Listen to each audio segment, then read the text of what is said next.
me chamo, eu me chamo Thaís, sou psicóloga clínica, sou formada em Gestalt, né? Fiz formação no Contato. E o tema escolhido, né, foi autismo. Ele me fez esse convite. E o afeto como chave, como caminho, foi porque foi vivenciado, experimentado por mim dessa forma, né? Assim, eu via que eu tinha que voltar o tempo todo no afeto, na relação, né? Para conseguir conectar de alguma forma.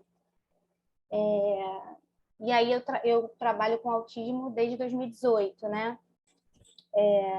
Eu formei na faculdade em 2017, queria, de alguma forma, atender todos os tipos de casos.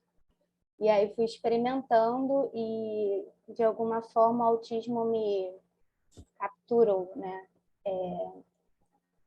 Uma primeira cliente, né, uma criança, me capturou, né? De fato, eu fiquei muito interessada e muito curiosa, assim, né?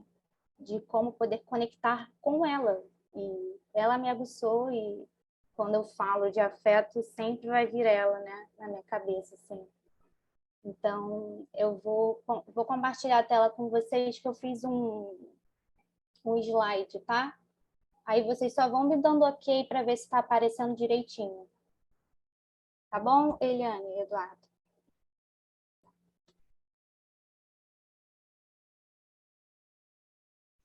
Só um minutinho.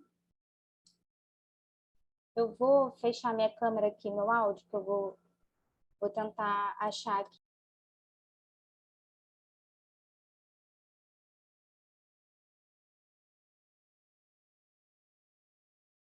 E a imagem também está aparecendo certinho?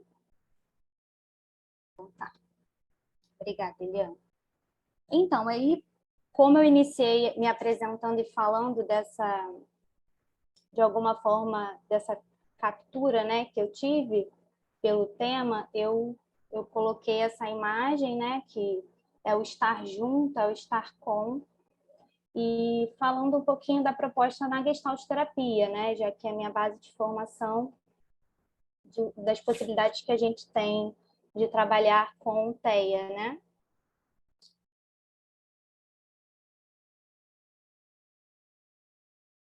Bom, acho que nada melhor do que perguntar para vocês, né, como você está chegando em relação ao tema. Né? Eu gostaria, vocês podem registrar e ficar com vocês, ou quem quiser também pode compartilhar com a gente, né? Então, quando a gente pensa nesse tema, né, o transtorno do espectro do autismo, se vem alguma palavra, alguma sensação, né, algum sentimento, o que vocês conectam com esse tema? Eu também vou fazer, né, essa checagem, vou devolver para vocês. Se alguém quiser compartilhar, pode ficar à vontade, tá? Vou dar um tempinho para vocês sentirem.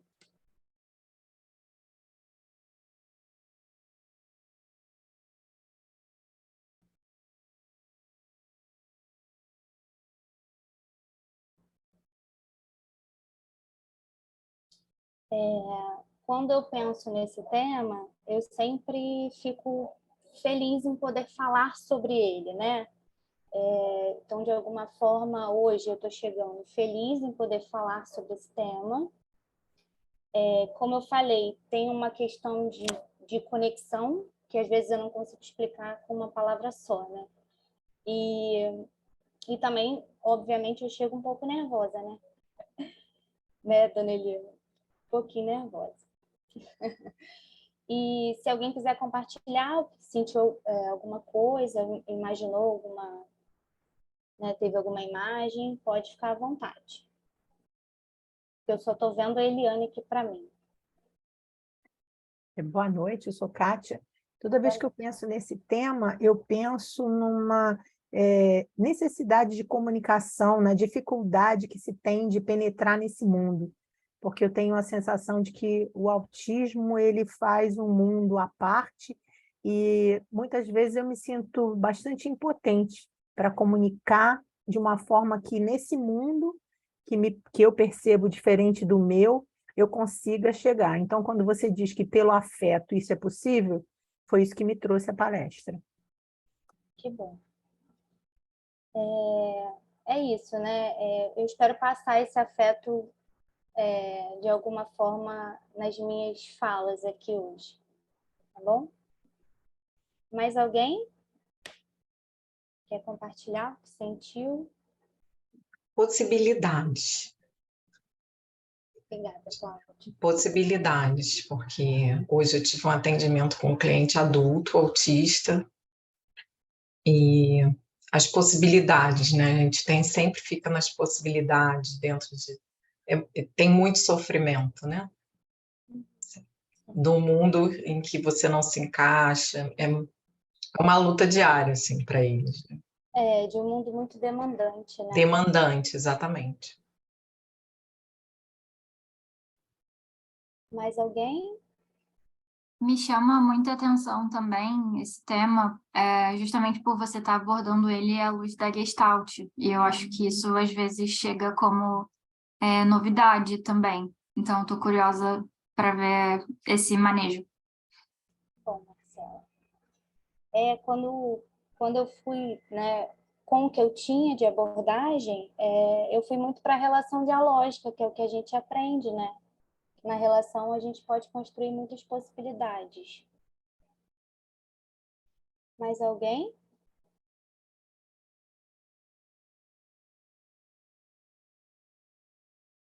Bom, então acho que eu vou ir passando para o próximo, tá? Se alguém quiser compartilhar por escrito, também pode ir colocando. Só não vou conseguir ver agora.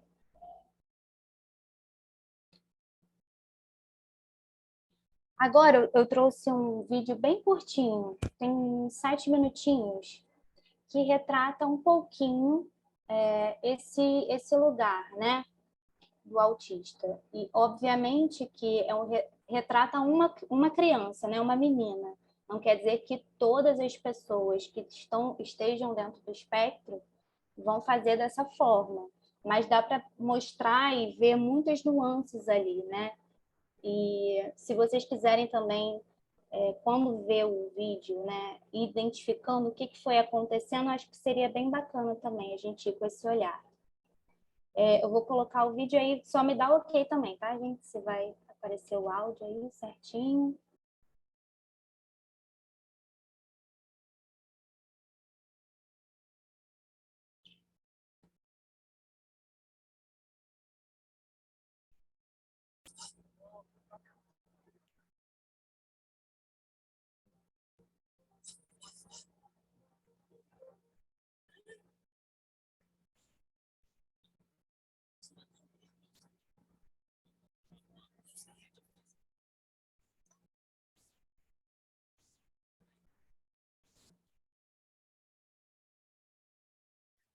O vídeo é sem som mesmo?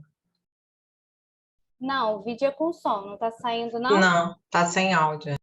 Tá, só um minutinho então, gente.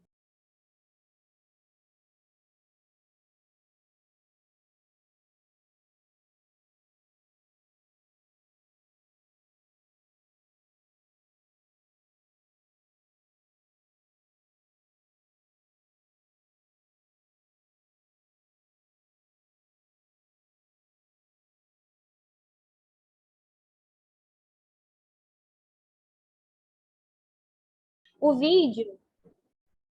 vídeo vai mostrar essa menina em vários pontos, né? É um passeio de canoa, me parece parece escola, assim, mas não tenho certeza, né?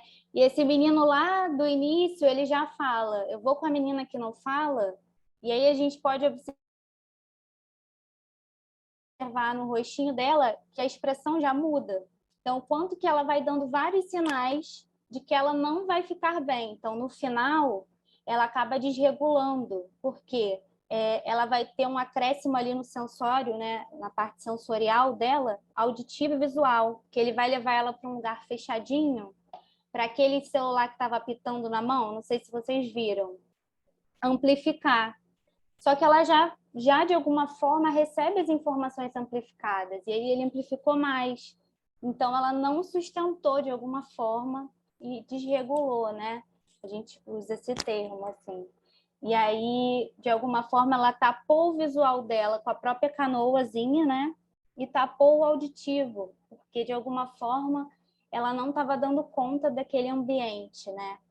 E aí o menino ficou do ladinho dela, assim, meio sem saber o que fazer. E como ela tinha mostrado um matinho que ela tinha gostado, ele tirou e deu para ela. Então, depois de um tempo ao lado dela, ela ficou passando a mãozinha nesse matinho, né? E aí eles puderam se conectar. Então, era isso. Seria muito legal se pudessem escutar. Eu acho que ia ilustrar bastante. Mas vocês podem ver depois. É o Fitas. O nome é Fitas. Tem no YouTube. E aí dá para ver depois. Tá? Eu vou... Aí, o Eduardo já colocou. Eu vou compartilhar aqui de novo.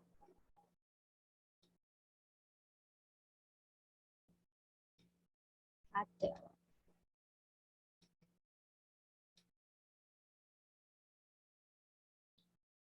Estão vendo? Tá. Então, a gente começa com, né, o que é TEA, o que é transtorno do espectro do autismo, né?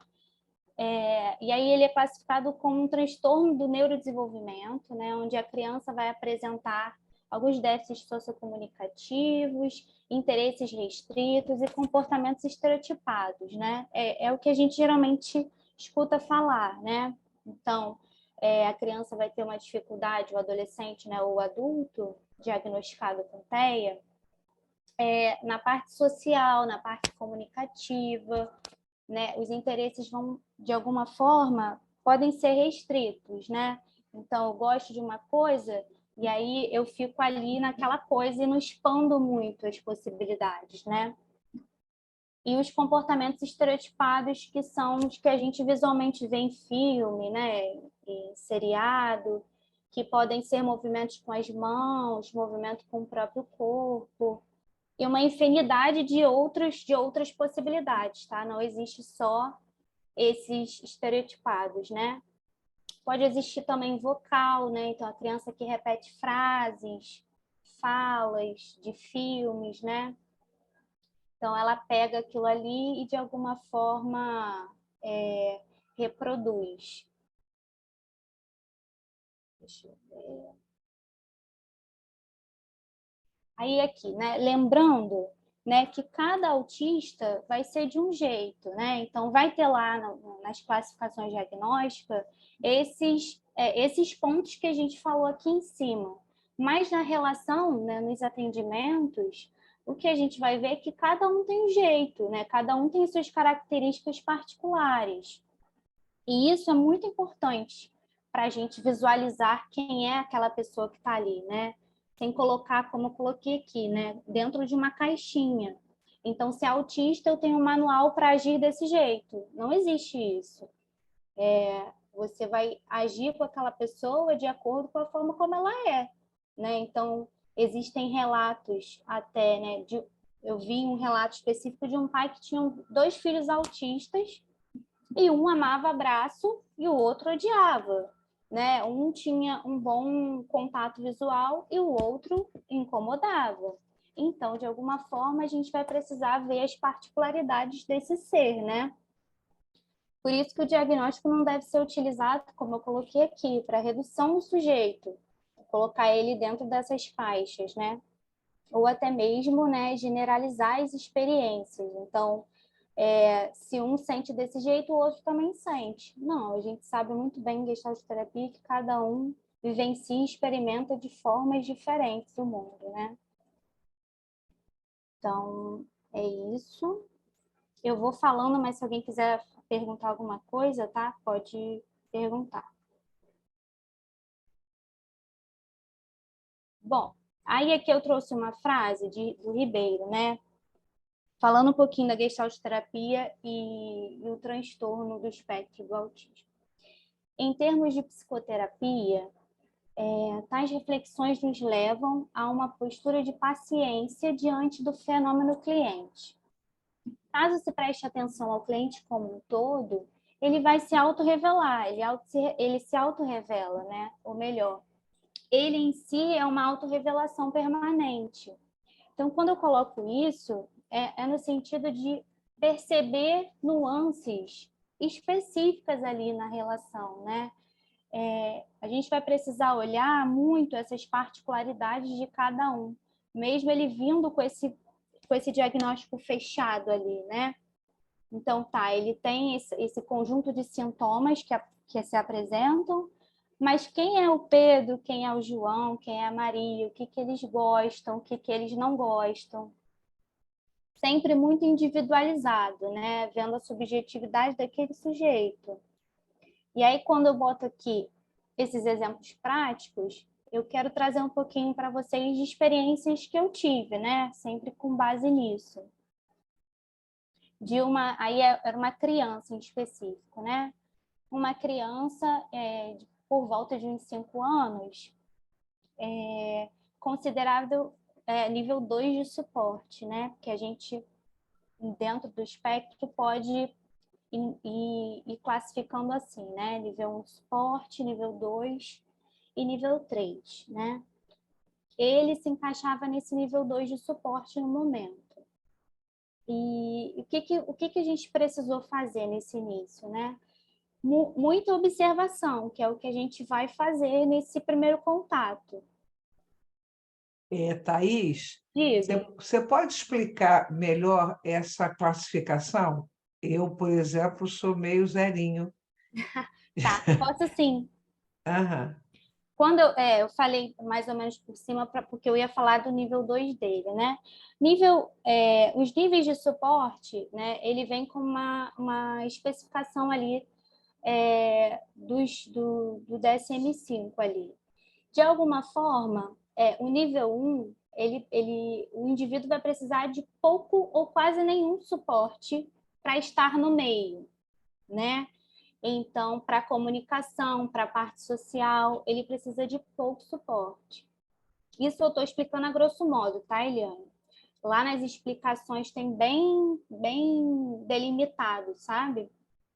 O nível 2 de suporte, ele vai precisar de mais suporte do que o nível 1. Podem ser não verbais, né? Então, não que ele não tenha comunicação, porque comunicação não é só oralidade, né? Ele pode se comunicar de outras formas, mas de alguma forma ele vai precisar de mais suporte do que o nível 1. O nível 3 já, de alguma forma, precisa de muito mais suporte. Suporte verbal, suporte motor, né, de uma outra pessoa, né? Então, a gente, enquanto terapeuta, de repente, dá um suporte maior, motor de levar até o local, um suporte verbal para acalmar, enfim. E também o nível 3 de suporte pode vir com algumas comorbidades, algumas outras síndromes, eu já conheci casos, né, com síndrome de Down e autista, ou X frágil, então podem vir com essas outras comorbidades. A grosso modo, é mais ou menos isso. Não sei se ficou ok para você. Então, essa criança, ela estava ali no nível 2 de suporte, então ela tinha uma certa dificuldade social, né, de interação. Foi uma criança que chegou muito vinculada a essa mãe de forma de segurança, né, como uma âncora de segurança, quase uma âncora visual de segurança, ele sempre tinha que estar olhando para ela. E com observação, a gente pode perceber também por qual canal sensorial essa criança acessa mais o mundo. E essa criança, ela era muito visual, né? Então, as informações chegavam muito por esse visual dele. Então, eu podia entrar por esse canal para começar a vinculação, mas ele também podia se desregular pelo visual, né? Por ser o canal mais sensível ali para ele. Então, ele gostava muito de girar rodas, né, de carrinhos. E também ele gostava de jogar objetos. Então, é muito eu isso, né? Assim, eu me vinculo com esse objeto, porque ele é previsível. Ele vai rodar do jeito que eu quero, eu vou tacar, ele vai cair ali. Eu me vincular com essa tia Thaís aqui é mais difícil, porque ela é imprevisível, não tem esse controle, né? De alguma forma. Então, a gente se aproxima dessa zona de interesse dessa criança, desse adolescente, desse adulto. Então, se ele está rodando aquela roda, eu vou vivenciar com ele, experimentar e me interessar pelaquela roda, de forma genuína mesmo. O que tem naquela roda de tão interessante? Então, a gente vai fazer isso juntos. Um convite de tentar compartilhar aquela brincadeira de alguma forma. E isso podendo auxiliar nessa parte social de interação, né? Então, eu me interesso pelas coisas que ele se interessa e assim eu consigo, de alguma forma, poder expandir na brincadeira, sempre na relação, né? E aí eu pude levar outros objetos, ele se vinculava muito com carro, né? Então, eu levei helicóptero, que também rodava, né? Um trenzinho, que também tem roda. E aí a gente pode ir convidando essa criança a experimentar esse carrinho em uma pista, e aí depois, de alguma forma, trazer um faz de conta, ter uma história por trás. Mas isso vai depender muito de cada um ali, né? De cada criança que está. Nessa criança em específico ainda não dava para fazer isso. Então, era estar ali e também auxiliando na regulação dele, né? Porque ele desregulava facilmente, né? E aí teve uma atividade, como o visual dele era muito sensível, eu sabia que era um canal para acessá-lo. Então, eu levei brinquedos chamativos e tudo mais, com cores, com brilho. E, de alguma forma, ele estava muito feliz brincando. E, em um certo momento, eu percebi que estava demais. Ele não estava tendo aquele autossuporte que a gente chama de parar a brincadeira, né? Acho que está ficando muito e eu não estou conseguindo parar. E eu percebi isso na relação que estava demais. E aí, o que eu fiz? Eu comunico, né? A gente sempre trabalha comunicando, né? Eu comunico a essa criança que eu vou apagar a luz um pouquinho, abrir a janela para entrar um pouquinho de luz, mas eu diminuo a luz do ambiente, para ela se acalmar um pouco, né? Para tirar um pouco essa sobrecarga visual. E aí, podendo acolher ele ali, de repente, né, ter uma sala com um puff, com alguma coisa que acomode, eu acomodar esse corpo. Quando eu vejo que ele está de novo ali, voltando para o presente, né, para aqui agora, a gente retorna em uma outra brincadeira, ou não, né? Ou, de repente, a gente encerra mesmo, né, a atividade do dia. Eu acho que era desse exemplo, era isso. Deixa eu olhar se tem mais alguma coisa aqui. É um ponto interessante também desse caso, é que como a gente sabe, em Gestalt a gente não fica ensinando ali, né, a criança. E quando eu faço esse movimento de apagar, eu fazia isso algumas vezes, apagar a lâmpada para diminuir a sobrecarga, ele aprendeu isso e ele começou a fazer isso em vários lugares, né? Então veio reclamação da escola depois, que ele estava apagando a lâmpada, porque a escola tem muita informação visual, né? E aí é o nosso papel de orientar essa escola, de explicar, olha, quando ele está fazendo isso, ele está avisando, ele não fala, mas ele está te comunicando que está demais. Então, levar essa criança para um lugar com menos estímulos, uma sala mais branquinha, né, mais neutra, com possibilidades para acomodar e depois retornar ele para essa sala, né?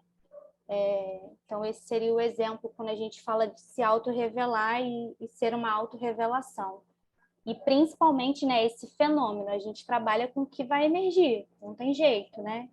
E a gente ter a paciência também de esperar isso acontecer, né? Não ficar puxando a criança para chegar nas nossas expectativas. Vou passar aqui para o próximo.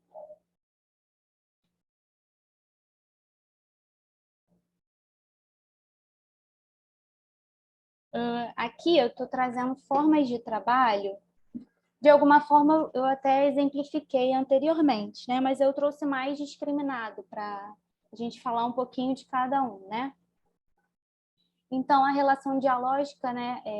Como a gente sabe, na Gestalt terapia, que é a minha abordagem, a gente acredita que na relação muitas possibilidades podem acontecer.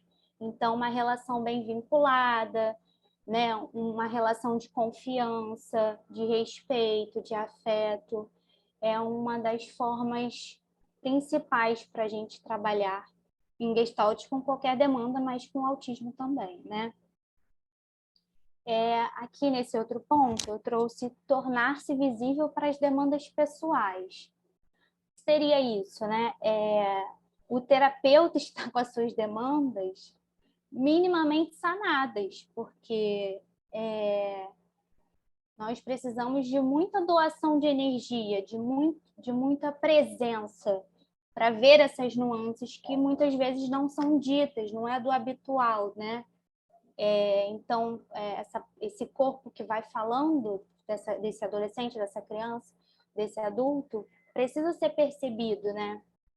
Então, quando eu falo dessas demandas pessoais minimamente resolvidas, o terapeuta estar com a sua terapia em dia, supervisão, ter uma base de formação, né, para ter segurança para estar ali fazendo, né, o encontro com aquele ser. E é isso, né? Aqui, o poder ser um agente corregulador. O que seria isso, né? E por isso as demandas pessoais estarem minimamente sanadas ou com uma possibilidade de ser sanada, né? Porque em muitos momentos você vai ser, com o teu corpo, um agente para ajudar na regulação dessa criança, desse adolescente. Então, quando dá algum problema e fica muito para essa pessoa ali com a gente com a nossa respiração, com o nosso tom de voz, de alguma forma auxiliando aquela pessoa a voltar, a dar um contorno para ela. Com o nosso toque, dependendo da criança, mais fraco, mais forte. E a gente vai trazendo essa criança de novo para uma regulação. E é óbvio que a gente não quer ser para sempre o corregulador dessa criança. A gente espera que, com o tempo, ela vá aprendendo a ter esse recurso próprio de se regular, que é natural de todo ser humano, né? Essa capacidade organística mesmo, né? Terapeuta não demandante, né? O terapeuta entender a hora dele entrar e da hora dele sair, né? Então, a criança superestimulada e o terapeuta está dando um monte de demanda, né? A criança desregulando e o terapeuta, olha não sei o que, olha não sei o que lá, olha, eu trouxe isso. Não, espera, isso é depois, o fazer é depois, sabe? Essa é uma última parte nossa. Então, essas crianças já têm muitas demandas, esses adolescentes, esses adultos, demandas de ordem sensoriais que a gente não vê. Então, o ser não demandante não quer dizer que a gente não vai fazer nada, mas é no início ali. Você ainda nem tem vínculo, talvez, com essa criança, né? Com esse adolescente, enfim. Eu falo criança toda hora porque é a imagem que me vem. Observar e conhecer quem era esse ser autista no mundo, né? Eu já falei um pouquinho sobre isso. Quem é essa criança? Quem é esse adolescente? Quem é esse adulto? O que ele gosta? O que ele não gosta? Validar todos esses gostos individuais e respeitar de alguma forma, né? Ele. Permitir que o outro mostre o caminho, que é a coisa do fenômeno, né? Da figura que vai emergir ali na relação. Então, ele vai me dar o caminho e vai me dar os limites também no início, né? Óbvio que depois outras coisas vão ser trabalhadas em sessão, mas para um início eu preciso sim ir no caminho que ele está me mostrando. Até porque em muitos momentos, muitas pessoas querem que eles cheguem até onde elas querem, né? Então, ali pelo menos ter um momento de vivência em que a gente vá até de encontro a eles, né? Validação das experiências, gostos, emoções e necessidades, né? É uma coisa muito importante também, né? A gente está o tempo todo na validação da emoção. Então, tudo bem, você está triste. Demonstrar, você está triste, tudo bem. Você está feliz. A gente vai validando até para dar modelo para ele, de entender, né? Porque pode ser abstrato demais. Então, às vezes, a nossa afeição até ser um pouco aumentada, sabe? Quando a gente faz para eles, de alguma forma, para eles visualizarem mais. Porque se a gente fizer de uma forma muito discreta, principalmente a expressão facial, pode ser que não seja visto. Então, essa expressão nossa facial mais aumentada, né? Se eu posso falar assim.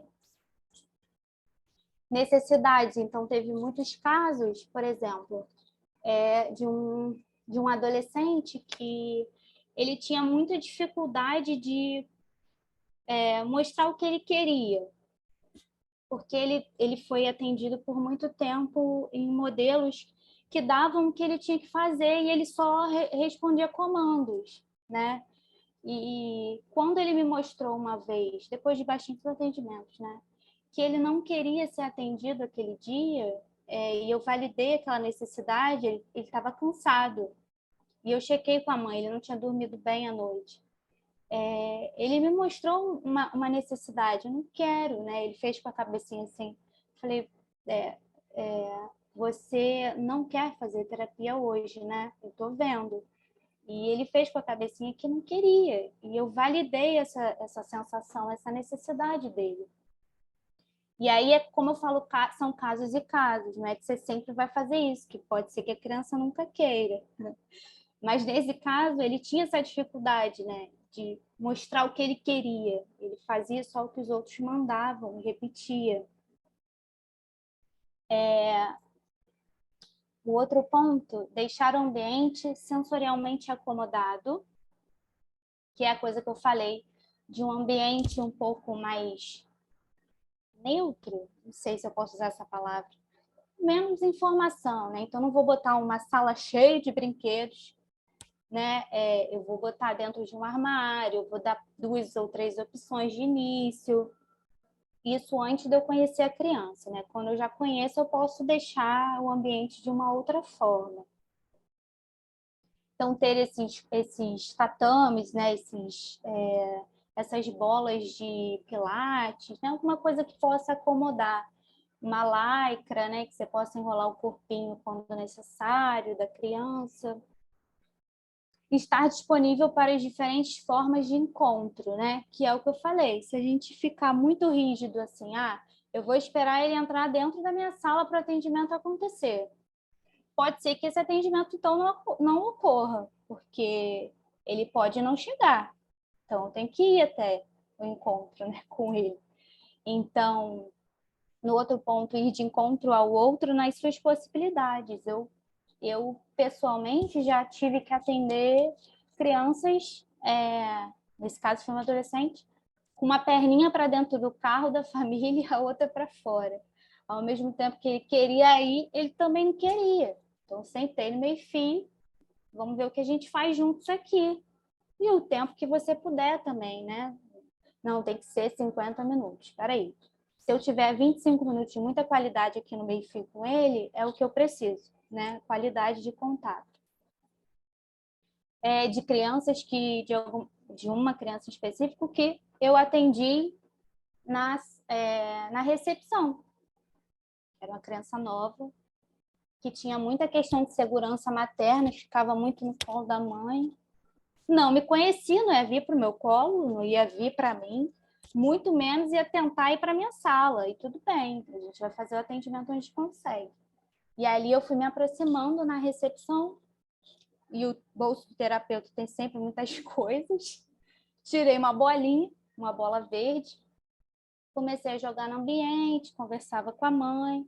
Uma hora ele se interessou pelo objeto, vinculou com o objeto, e fomos indo, começando uma conexão ali, começando uma brincadeira, uma coisa leve, né? Sem necessidade de obrigação de ele tem que entrar na minha sala, senão não vai acontecer. Já estava acontecendo ali. que durou menos tempo, né, do que a gente espera, ali, uns 25 minutos. E eu conversei também com essa família que veio. Essa criança em si, ela tinha muito medo desse novo, né, desse imprevisível. Então, caramba, da recepção até a sala dessa mulher aqui, eu tenho que andar muito. Então, o que pode vir dali? E o ponto que eu tive que levar muito lúdico para a gente poder ir estando onde ele estava e, de alguma forma, em algum momento, ele poder estar na minha sala, porque lá tinha muita coisa legal para ele. Então, chegou o momento dele entrar e eu consegui visualizar o que ele mais gostava, que era lápis de cores, e a gente pôde expandir, né, nas atividades ali com ele, com desenho, enfim. Não utilizar só o lápis para a função do lápis, o lápis ser um avião, sei lá. O que ele me mostrasse ali, a gente entrava e fazia. E essa mesma criança, em algum momento, teve que mudar de sala em outros atendimentos, né? E eu fui até a possibilidade de chegar na outra sala com ele. Ah, ele parou aqui, a gente vai fazer a sessão aqui no chão, sento no chão, tiro alguma coisa do meu bolso, que sempre tinha, uma bolinha de sabão. E em algum momento a gente chegou perto da outra sala. Em uma outra sessão a gente entrou na sala. Uma outra a gente brincou na sala. E depois eu pude ver ele brincando pelo ambiente sem tanto medo, porque ele já tinha experienciado que ali era seguro, ele podia estar, né? E a mãe também me deu essa devolutiva do quanto que era bonito ver ele correndo, que ele não era nada quietinho, não, ele era bem espoleta, a gente conseguiu ver isso, né? Recursos visuais para representação, né? Então, usar muito esse visual para a gente representar algumas coisas mais abstratas, né? E fazer eles vivenciarem, para eles entenderem o conceito, né? Então, por exemplo, aqui tem o vivenciar frustrações, o acabou, né? Que são coisas que deixam as crianças mais frustradas, cores, ganhar e perder, faltou um R aqui. Então, assim, por exemplo, um caso, a mãe estava dando um biscoitinho para a criança, sem a criança fazer muito contato com aquele pacote de biscoito, como é o comer, né? E ele perceber que em alguma hora isso ia acabar. Ela não estava fazendo desse jeito. Então, eu fui orientar para que na próxima a gente conseguisse fazer, para ele entender o acabou, porque ele se frustrou ao ponto de desregular, porque eu quero mais, e cadê? Sumiu, né? O biscoito. Então, dá o pacote na mão dele, deixa ele pegar, vai representando para ele, tá quase acabando, e acabou. E aí ele vivencia o acabou, né? Não é uma coisa que sai do ambiente, que fica muito abstrato para o entendimento, né? O ganhar e perder, isso mais à frente, né, vai ser realizado nas atividades, para a criança entender que nem sempre vai ganhar, nem sempre vai perder. Isso sempre sentindo, tá? No campo ali, se dá para forçar um perder, tá? Vai depender da criança também. Então, vivenciar essas frustrações, também faltou um S em frustrações. É muito importante porque essa criança vai se frustrar muito indo para a escola, indo para o mundo. Então, a possibilidade de vivenciar isso na terapia e ser conduzida de uma forma mais, como que eu posso falar? Possível mesmo, né? De dar esse contorno na frustração e ser um local possível, porque muitas famílias têm medo de frustrar e a criança desregular.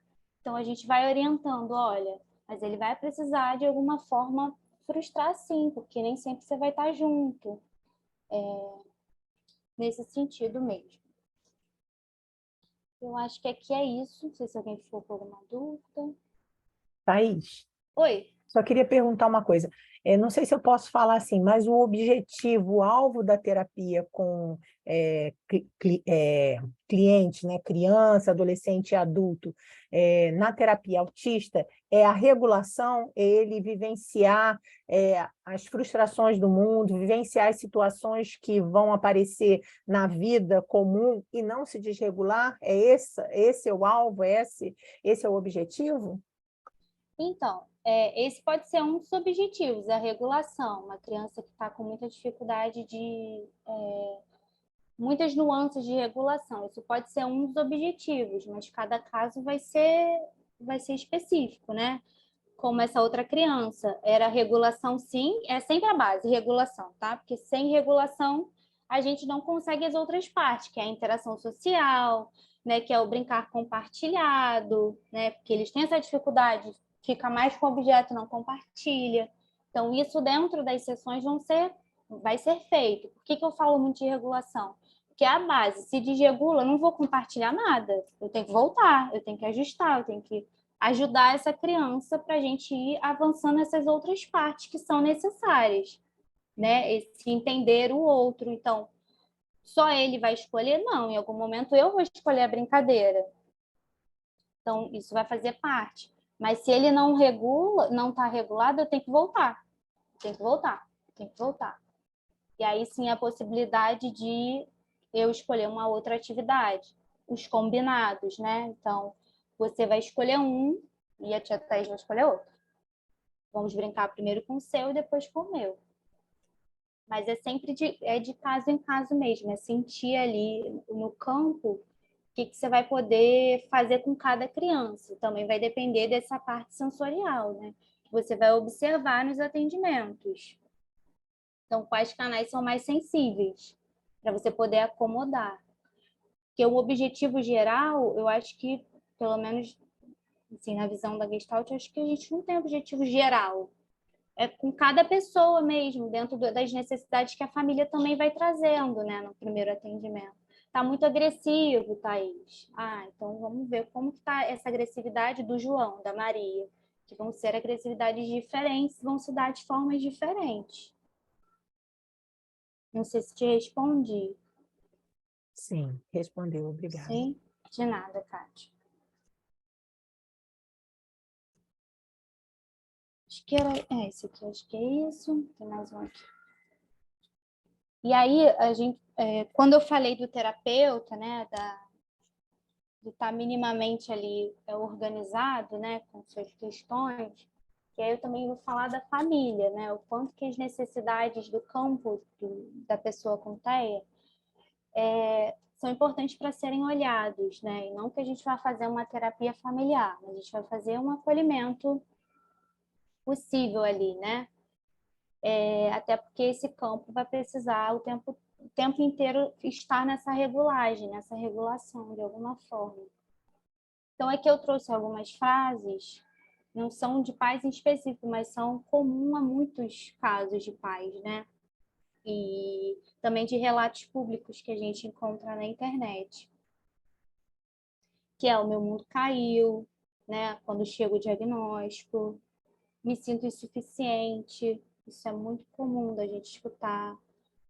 Fala que meu filho é normal, né? Que é a fase da negação. Então, eu não consigo acreditar que isso aconteceu. Eu tinha tantas expectativas para ele, né? Eu não sei ter um filho autista. Foi uma frase que eu escutei. Pode parecer impactante, mas de alguma forma era muito genuína. Ela não sabia mesmo, né? Essa pessoa não sabia, estava perdida. E ela queria ser o suficiente para essa criança, né? Hoje eu já aceito, também aparece bastante nessa fala. Hoje eu já aceito, mas já foi muito difícil. Eu me sinto exausta, isso é muito comum. Eu me sinto exausta. E o que mais eu posso fazer? São muitas, essa indagação. O que mais eu posso fazer? O que mais eu posso fazer? E a gente pode sempre estar convidando essa família a estar junto nos atendimentos, né? Também. Para ela ver como a gente vai fazendo e vai conduzindo. E aí a gente pode orientar de alguma forma, como foi o caso desse biscoito que eu falei, né? Vamos conseguindo dar esse esse caminho, né, para essa família. E é o que eu sempre falo, vocês vão conhecer o filho de vocês muito mais do que eu, vai estar ali muito mais tempo. Aqui alguns olhares que a gente vai tendo que a gente compartilha com vocês, mas quem vai saber mesmo são os pais, né? São os cuidadores. Então, eu sempre fazia muito esse acolhimento, né? Eu achava muito necessário, queria fazer mais, mas às vezes não era possível. Então, eu sempre indicava também terapia individual, né? Principalmente na fase da descoberta do diagnóstico, para que esse campo familiar estivesse minimamente cuidado, né? E eu acho que isso aqui fechei, eu acho que eu fechei essa parte. Alguém tem alguma dúvida em relação ao acolhimento familiar? Vou passar. Processo, né? Então, aqui eu estou falando um pouquinho da potência da Gestalt. Então, a potência da Gestalt é auxiliar a pessoa a viver o processo de forma gradual e respeitosa. Chegar à realização da atividade é sempre o último ponto a ser visto. Não visamos a quantidade de habilidades, o ato do fazer treinado, e sim na qualidade da experiência e das variadas formas de contactar. Auxiliamos a pessoa a existir dentro daquilo que ela é.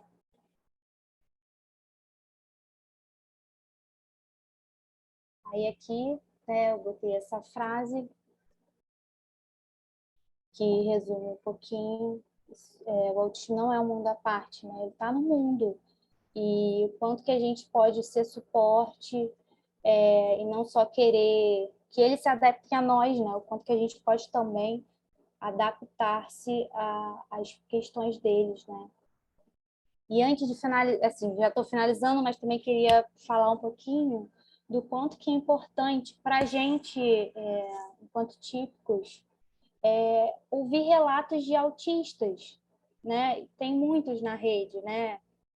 Principalmente nível 1 de suporte, que tem a oralidade, né, presente, e que relatam o dia a dia, o cotidiano, e podem compartilhar as suas vivências, né? Aqui eu estou falando um pouco da minha vivência enquanto terapeuta, mas quanto que é importante ouvir as vivências deles, do que eles sentem, de como eles reagem.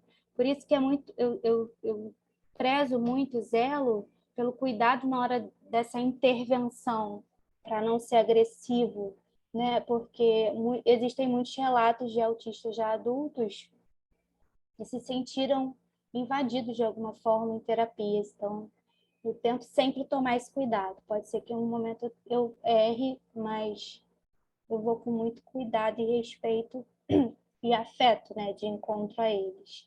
E aí tem alguns canais no Instagram, depois eu posso compartilhar com vocês. Eu até anotei aqui. Tem o Cara de Autista, Autistando, Família Atípica. Tem Lucas e Dinda também, que é um menininho autista, junto com a madrinha. Tem um canal. E eles falam bastante sobre o dia a dia deles. Também tem um podcast Introvertendo, que são autistas, né? Abrindo conversas e, enfim, chamando pessoas para falar também. Tem séries também, né, no Netflix, aí, Amor no Espectro. E tem também uma história em quadrinhos, que depois eu posso passar isso tudo para vocês por escrito, né? Posso deixar com o Eduardo também. Que é A Diferença Invisível, né? Que é uma autista diagnosticada na fase adulta e que ela descreve bastante como que ela se sentiu durante essa vida sem o diagnóstico. E aí ela fala da importância do diagnóstico para ela, né? Eu encontrei um lugar para mim, né? De alguma forma, para as perguntas que eu me fazia, de me sentir diferente. Então, esse é uma história em quadrinhos bem legal, assim, mais para adulto, né? Talvez criança não vá entender muito, não, porque ela fala com uma outra linguagem. Eu acho que é isso, eu tinha essa experiência para passar e eu tentei fazer um recorte do recorte do recorte. Tem muitas outras partes, como a equipe dessa criança, porque eu não sou terapeuta psicólogo, né? Terapeuta ocupacional, fisioterapeuta, fono, educador físico, quanto que a gente tem que estar integrado com essa galera para entender essa criança como um todo, né? E poder sempre ser um agente mediador de suporte. Também terapeuta com a escola, enfim, são muitos pontos importantes, né? Da nossa parte, orientar também essa escola que vai receber essas crianças. Acho que é isso. Thaís, Oi. só tira o slide para a gente poder se ver aqui. Sim, senhora. Deixa eu só... E bebe uma água. Tá. Deixa eu ver aqui como... Acho que é aqui. Peraí.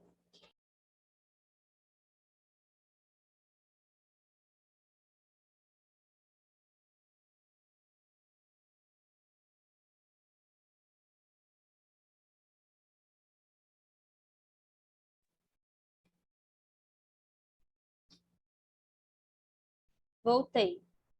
Aí, Deixa eu ver se eu consigo ver vocês. Consigo agora. Thaís, Oi. antes de você fechar, eu queria fazer uma pergunta. O que você estava contando, pelo que eu entendi, né, dos tipos, né? Uhum. Pelo que eu entendi, você estava trazendo mais exemplos do 2, né? Nem Assim, foi proposital, não. Acabou vindo esses exemplos. sim, sim. Alguma que perguntas curioso mesmo, né? Tem alguma porque eu entendo que exista uma certa facilidade até, né, de interação, de você acessar a possibilidade quando você está lidando com o 2. Mas, assim, o 3, né, como é que é o 3 no, no trabalho, né? Como é que ele chega na instituição? Não sei, como que é? Então, eu tenho alguns exemplos de nível 3, né? Que a gente vai pelo mesmo viés que eu estou falando dos outros, né? Do 2, por exemplo. Só que eu não gosto de falar agravamento, né? Mas tem uma dificuldade, precisa de mais suporte do que esses outros que eu dei, né? Então, essa parte da parte cognitiva pode estar afetada, né? Mas a gente vai pela mesma fonte de interesse e aí muito mais contato com a equipe terapêutica, que aí ele pode ter comprometimento motor, então nem tudo você vai poder brincar com ele, porque você tem que estar em contato com esse fisioterapeuta, por exemplo. Pode ter mais questões mais específicas com texturas, né? E aí você tem que estar em contato com o terapeuta ocupacional para entender os limites dele também. Não estou falando que todo nível 3 é agressivo, traz uma agressividade, não, que é uma forma de comunicar, porque muitas das vezes ele tenta de várias formas e não é entendido. Então, uma forma de comunicar que ele encontra, às vezes, pode ser a agressividade, né? Então, a gente dá outros recursos, por exemplo. A criança vem para te dar uma mordida porque está demais, ela não consegue te explicar de outra forma. Você tem um mordedorzinho, não sei se vocês conhecem, que pode botar como um colar aqui e ele penduradinho.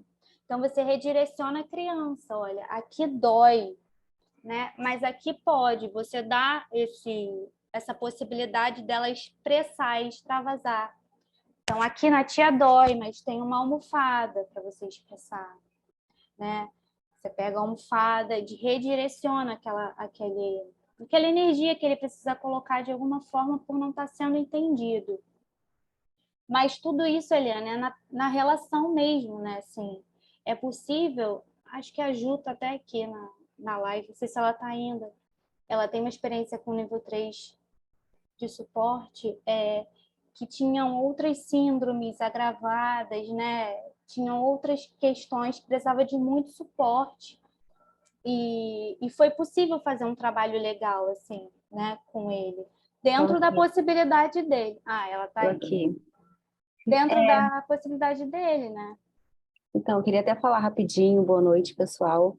Que assim, eu fui estagiária numa clínica em que a Thaís era psicóloga, né? E eu fui fazer um trabalho como assistente terapêutico desse menino, né? Que era autista, nível 3 de suporte, e que chegou até a mim, né? Com muitas questões de... Ele tinha 18 anos, era um homem já, era muito alto, era muito grande. Chegou a mim que ele era agressivo, né? Que ele puxava o cabelo da mãe, que tinha algumas questões assim. E logo de início me bateu até um medo, né? Eu falei, ai, não sei se eu dou conta, né, disso, enquanto estagiária, enquanto, enfim, ser uma coisa nova para mim também. Mas eu falei, eu não vou falar que não vou querer sem antes tentar. Fui lá tentar ter essa experiência com esse menino. E, assim, é uma das melhores experiências que eu tenho para contar até hoje. Eu, às vezes, até me emociono ao falar dele.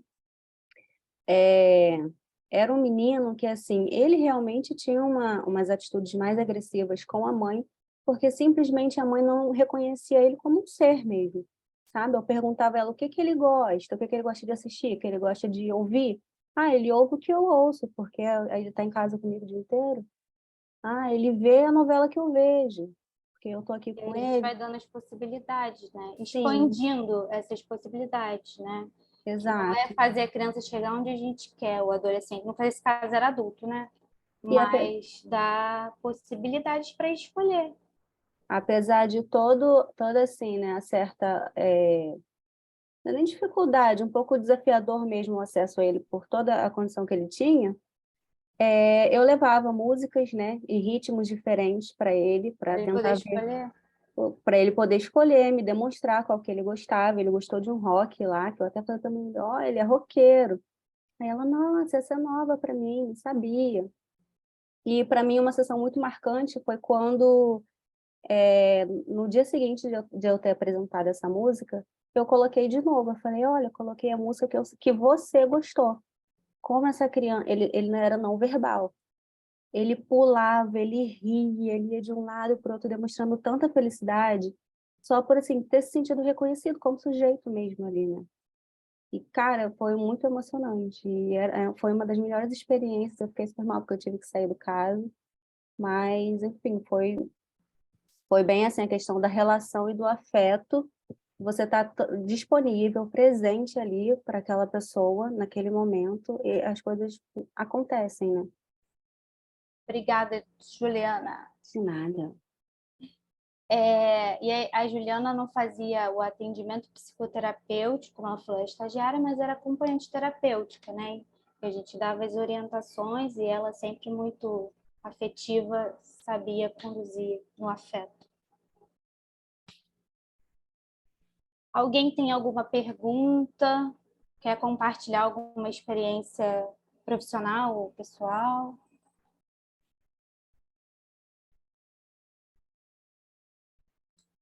Ficou alguma Eu, dúvida?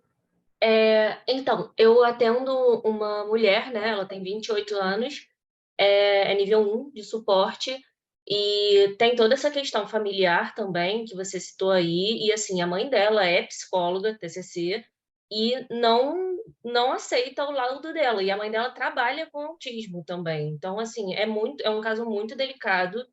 E agora ela está se vendo num lugar assim de eu tenho 28 anos e o hiperfoco dela é totalmente infantil.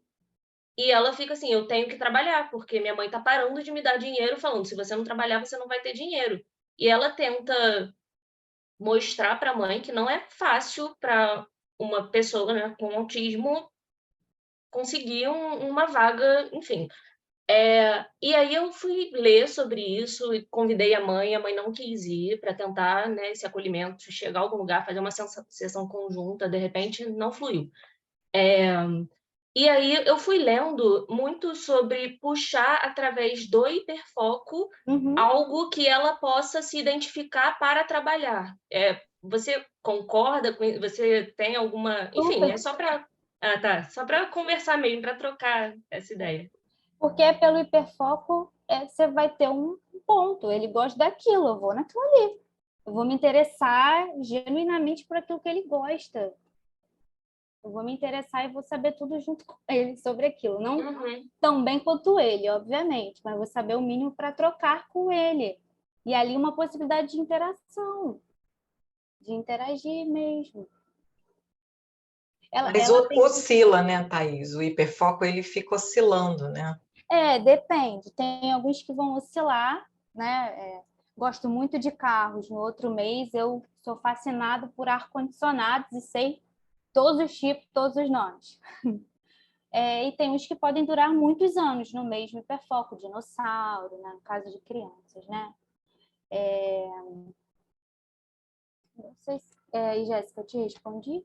Sim, era só para Aí você compartilhar mesmo e ver. pelo hiperfoco mesmo. Você vai expandindo através do hiperfoco dela a possibilidade na relação, né?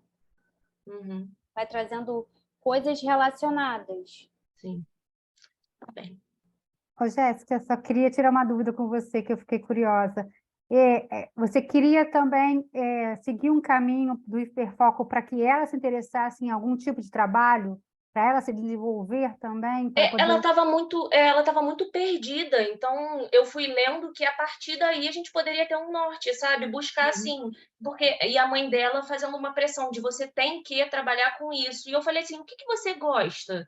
Então, indo em cima do que é bom para ela mesmo, né? Do interesse dela. Então, Você validou ela, né? Você validou o que ela gosta. Eu vou aproveitar esse gancho e compartilhar também. Eu atendo um rapaz de 24 anos, que é muito inteligente, eles são nível 1, muito inteligente, ele passou para 4 faculdades públicas e fazia história. E ele relatava comigo, ele está comigo há mais de um ano, e relatava que ele não estava feliz, que ele não conseguia, que ficar dentro de uma sala de aula para ele era muito ruim, e o pai dizendo que ele precisava estudar e fazer uma faculdade para trabalhar. Eu lembrei muito por causa do relato da Jéssica.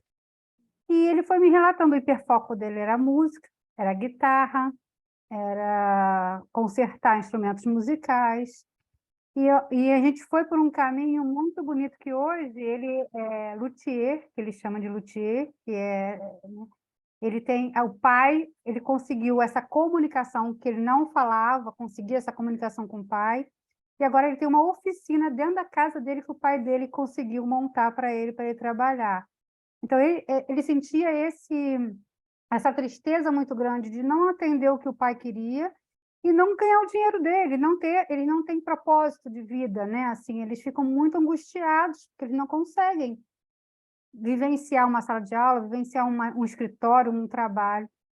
E eu me emociono também, como a Juliana falou, assim, por conta disso, né? A gente vai com um caminho muito bonito com eles, achando que a gente não está conseguindo, porque é um desafio muito grande, mas desafia a nossa paciência e a nossa relação para que a gente entenda que está indo, vai, né? Com afeto, eu falo que com afeto, com acolhimento, a gente vai.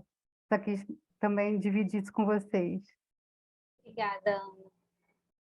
Então, no caso desse da Ana, que ela compartilhou, o cliente dela não sustentava ficar muito tempo numa sala sentado, e podem ter outros casos que isso seja a solução. Eu adoro estar sentadinho na minha sala, sozinho ali, ou né, trabalhando de casa, e ser ótimo para essa pessoa, e ela conseguir se desenvolver. Então, vai depender muito de cada pessoa mesmo. Alguém quer falar mais alguma coisa? Uma pergunta? Compartilhar? Mas foi muito bom a Jéssica trazer o hiperfoco, né? Eu acabei não falando aqui, mas foi muito importante, porque é ir nele mesmo.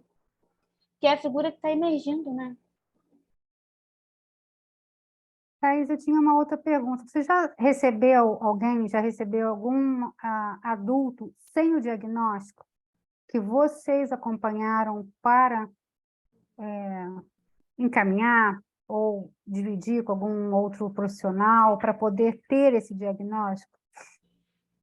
E eu nunca acompanhei, tá? Mas é muito comum chegar adultos na clínica sem o diagnóstico E aí, depois de descobrir que o filho, depois de descobrir um diagnóstico de um filho, né? Aí depois descobre que tem, que pode ter diagnósticos tardios em mulheres também, né? Porque tem uma questão de a gente usa um termo, né? Uma máscara social do que é esperado para uma mulher, e elas vão se encaixando mais, essa de nível 1 de suporte, né? Então fica mais difícil de identificar, porque de alguma forma eu vou tentando me encaixar aqui, porque esperam muito da mulher que eu seja mais quieta, que seja mais da minha. Então é mais difícil, né? Se você der um objeto para um menino, se ele ficar mais quietinho ali com aquele objeto, você vai sinalizar, tem alguma coisa de errado. Se for a menina, geralmente vai passar mais batido. Casos e casos, mas geralmente vai passar mais batido. Então, elas têm essa capacidade de mascarar, né? Então, isso é possível. Mas, assim, eu nunca recebi nenhum adulto sem o diagnóstico.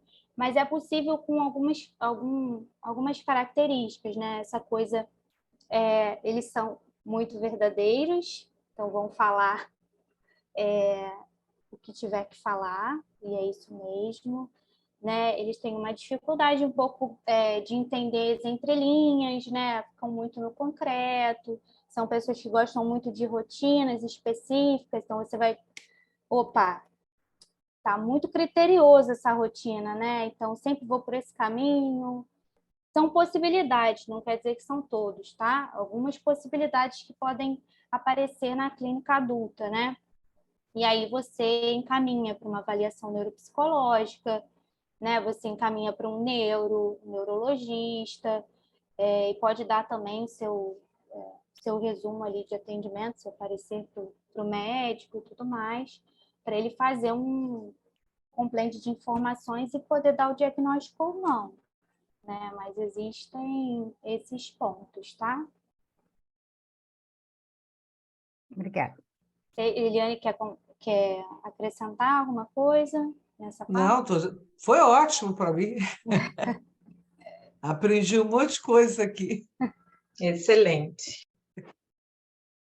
Para mim foi muito bom, muito esclarecedora de várias coisas, né? Até de nomenclatura que a gente, eu que não trabalho, né, com TEA, eu tenho muitos termos que quando você falou pela primeira vez aí de desregular, eu falei, né? Mas depois você explicou que é o termo que é usado mesmo, quer dizer, então,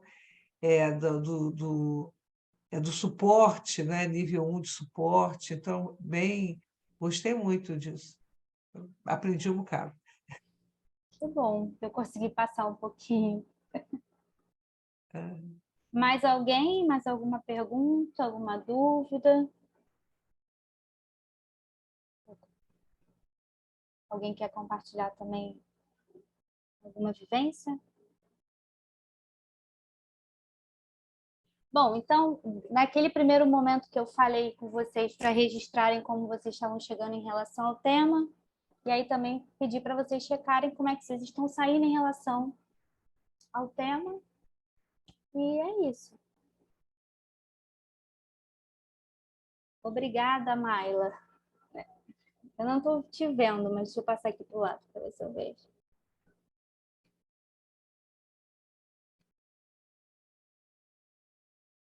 Aí tem muita gente que não consigo ver a Maila, não. Ah, tá fechado aqui. Obrigada, Cláudia.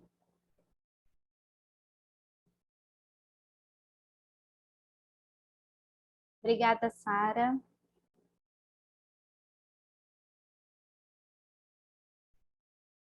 Então é isso, pessoal. Acho que fechamos, tá bom? Beijos, boa noite a todos. Obrigado, Thaís, obrigado para todo mundo. Obrigada pelo convite, Eliane. Ah, e lembrando também que a gente vai ter uma jornada aí no contato, em dia 6. E vai ter muita coisa legal. Vai ser Verdade. tema de criança, e né, o tema vai ser criança, com muitos trabalhos bacanas aí. A inscrição está lá na bio do contato, quem quiser fazer a inscrição, tá bom? Beijos. Beijo. Tchau, tchau. Beijo para Obrigada. todos. Tchau, Tchau, muito tchau. obrigada. Obrigada, Thaís, Parabéns. foi ótimo. Tchau, Nada, tchau. beijo.